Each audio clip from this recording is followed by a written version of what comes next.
Oke, assalamualaikum warahmatullahi wabarakatuh. Ketemu lagi dengan saya, Mutia. Di sini kita akan masuk ke pembelajaran fisika ya,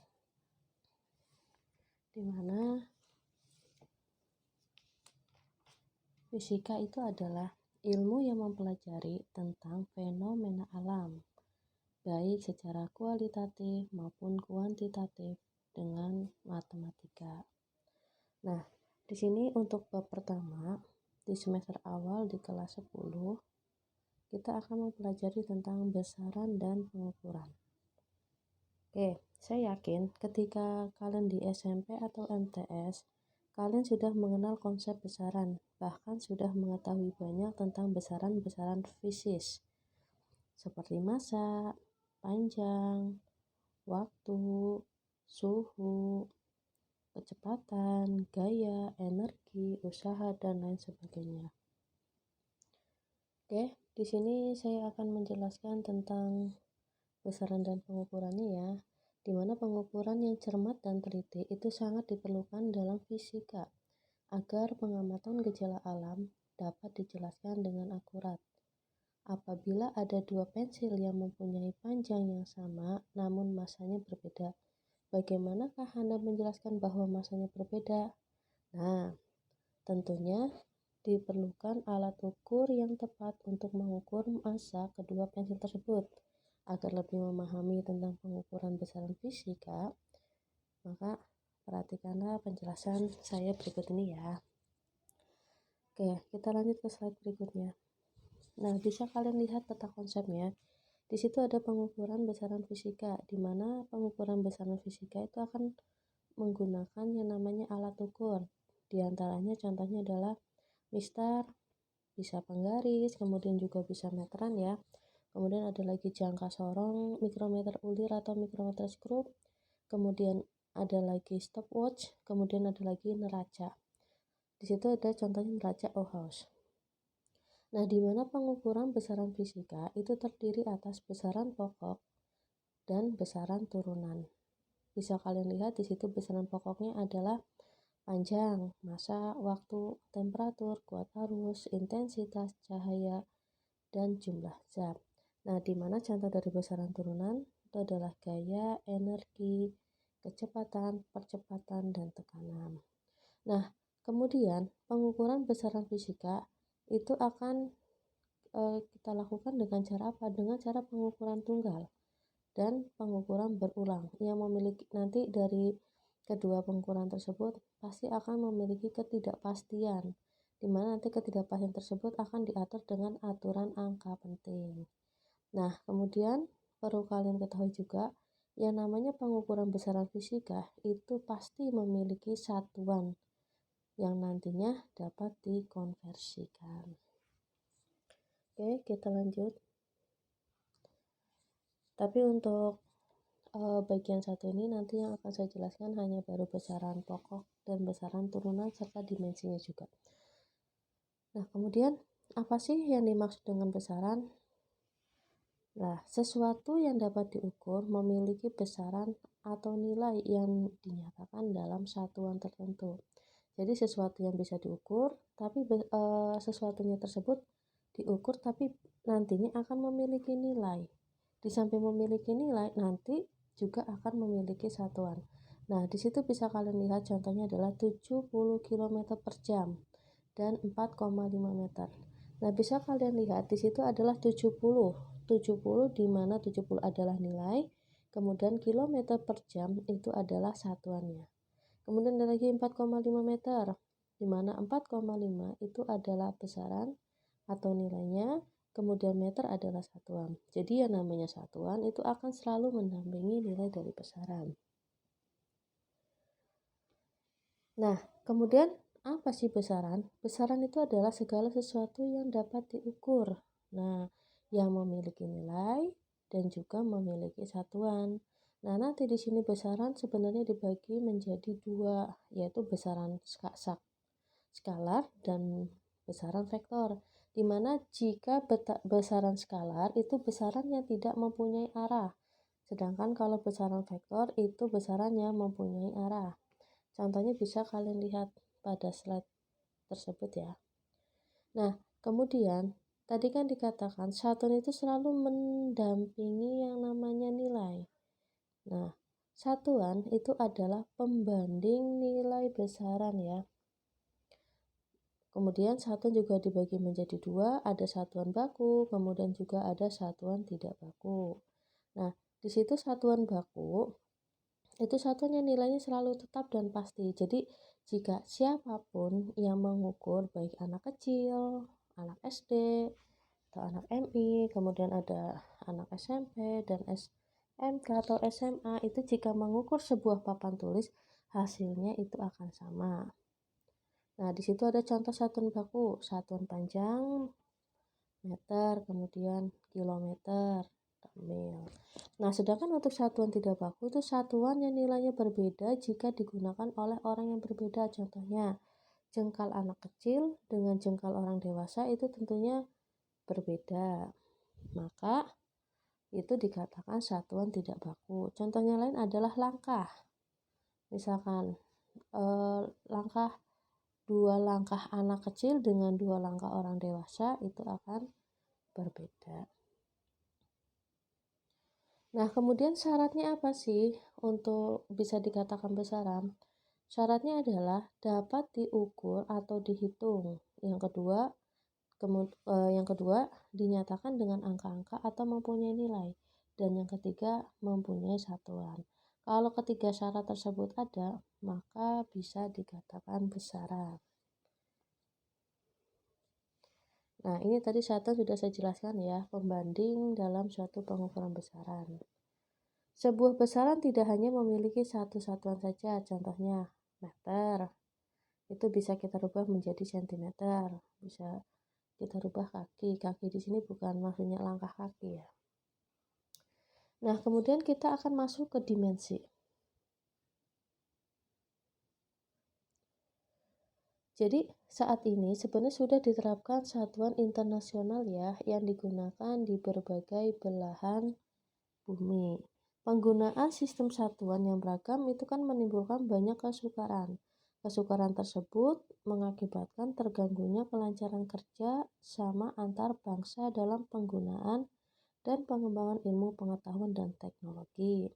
Oleh karena itu, pada tahun 1960 dalam konferensi CGPM, para ilmuwan meresmikan suatu sistem satuan untuk dipakai secara internasional yang disebut Sistem Satuan Internasional atau SI. Sistem ini diadopsi dan dipakai secara internasional yang disebut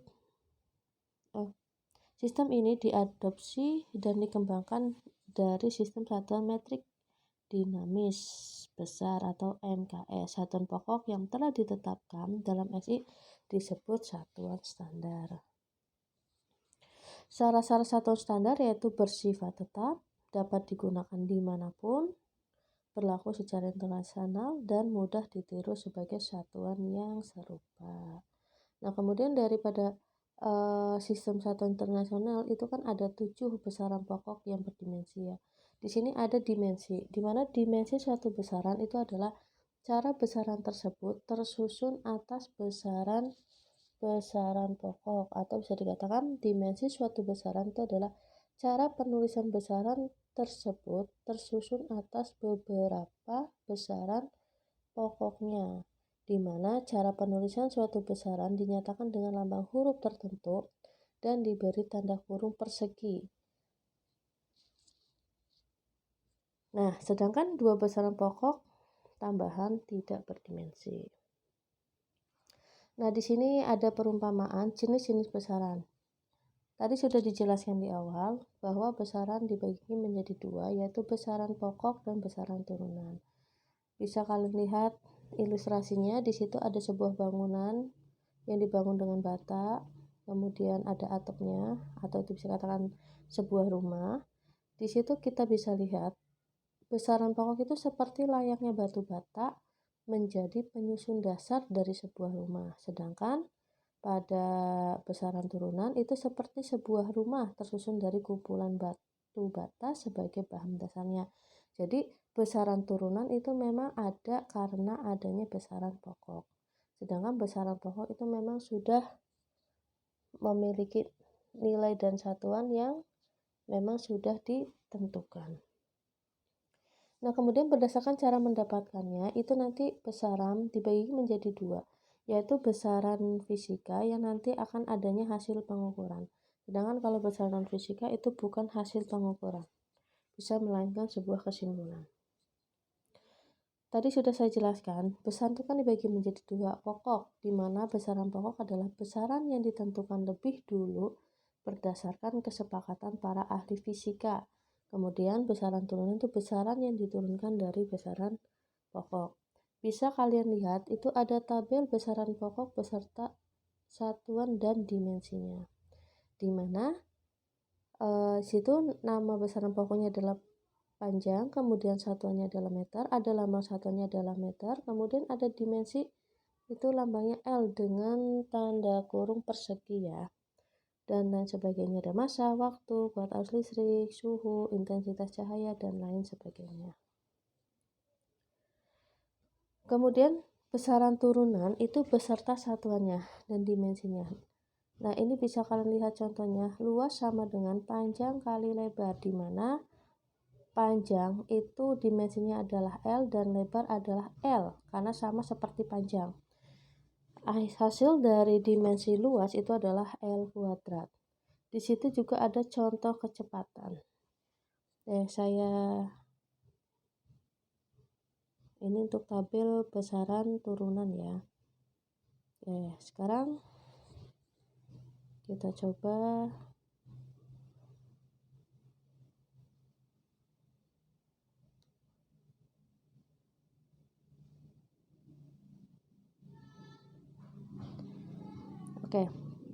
bisa kalian perhatikan.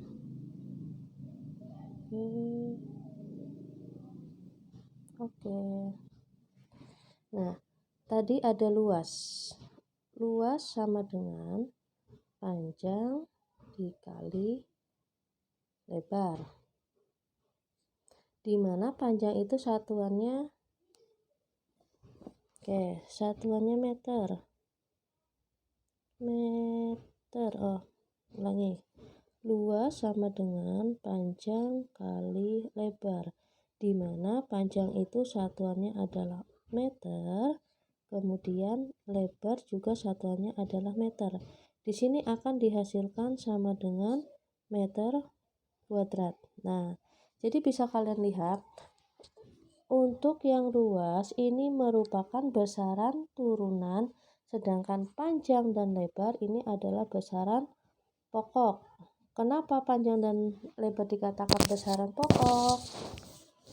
Nah, dikatakan besaran pokok itu karena besaran-besarannya satuannya itu telah ditetapkan atau dibakukan terlebih dahulu untuk digunakan sebagai dasar dalam menentukan satuan-satuan pada besaran turunan. Nah, luas itu adalah besaran pokok. Kenapa dikatakan besaran pokok? Karena kita dapatkan meter kuadrat itu didapat dari satuan panjang dan satuan satuan lebar. Nah, di sini kita akan juga menentukan yang namanya dimensi dari luas. Nah, dimensi dari luas ya, dimensinya.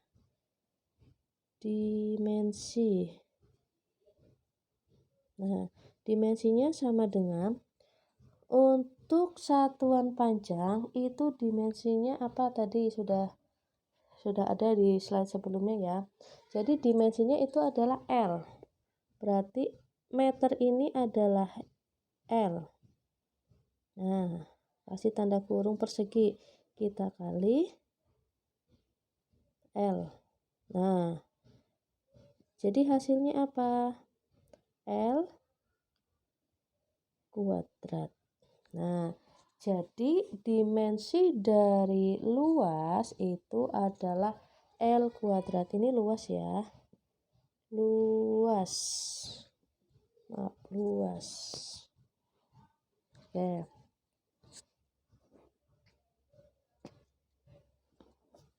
Nah, sekarang saya coba untuk Kecepatan. Dimensi kecepatan. Kecepatan itu adalah lambangnya V ya. V sama dengan perpindahan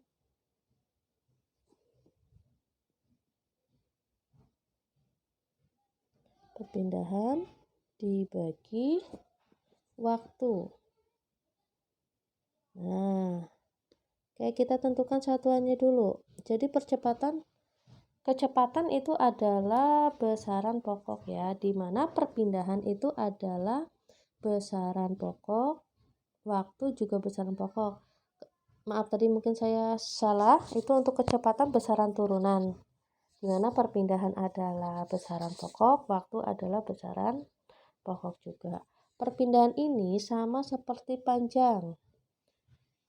Panjang satuannya apa? Meter. Meter ya. Meter. Meter dibagi waktu. Waktu satuannya apa waktu? Satuannya adalah sekon. Nah, jadi untuk satuan waktu itu adalah sekon. Jadi untuk satuan kecepatan itu adalah meter per sekon. Nah, sekarang dari meter per sekon ini akan kita rubah menjadi dimensi.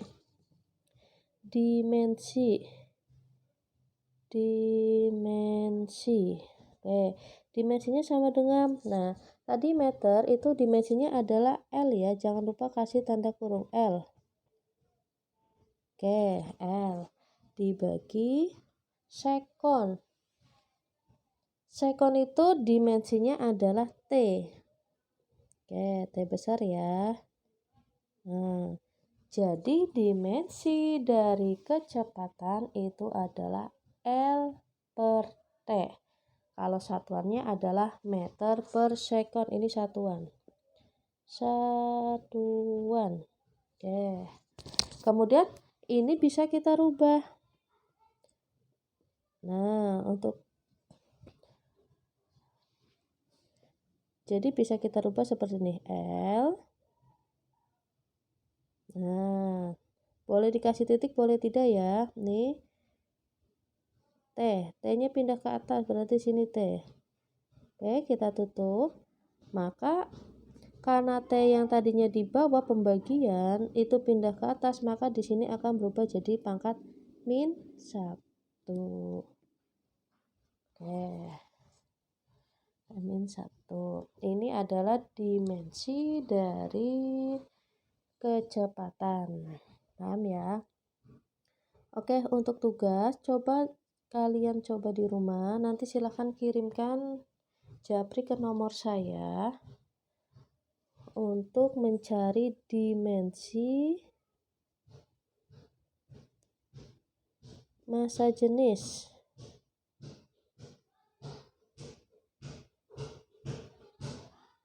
Massa jenis ya, dimana rumus massa jenis adalah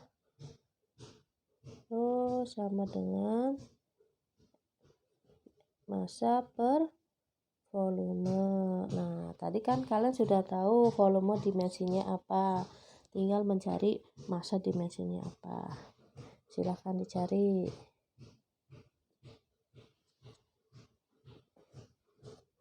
Oke.